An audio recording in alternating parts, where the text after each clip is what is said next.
እንግዲህ ስለ መድኃኒዓለም ነው የሚተነትኑት። እግዚአብሔርን ካላወቃችሁ የባህሪ ልጁን አላመናችሁትም ማለት ነው። ወሬ ሲበዛ መዝሙር ሲመዛ ጭንቅላት ያዞራል።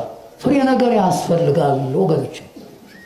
እንግዲህ ከመላት ወደ መወሰን ከርቀት ወደ ግዘፍ መጥቶ ረቂቁ አካል ከግዙፉ አካል ጋር በመዋሃድ ደመድንግልናን ከፍሎ ከድንግል የተወለደው የእግዚአብሔር ልጅ ነው።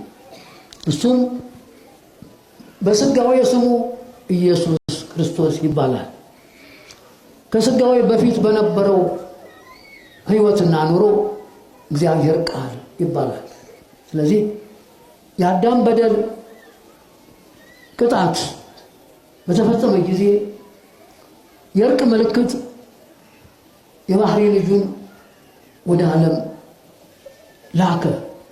አዳም አባታችን፣ ሔዋን እናታችን ትእዛዛቸውን የተቀበሉትን ትእዛዝ ባለመፈጸማቸው ከጊዜ ብዛት አገሩ ምቹ ነበረ። ቅዱሳን መላእክት በሥርዓተ ጸሎታቸው በሥርዓተ አምልኮታቸው ተገልጠው እንዳሁኑ እንደኛ ሲጸልዩ ይጸልያል፣ ሲሰግዱ ይሰግዳል፣ ሲያመሰግኑ ያመሰግናል። በዚህ ደረጃ 7 ዓመት ከ3 ወር ከ17 ቀን በገነት ቆይተዋል።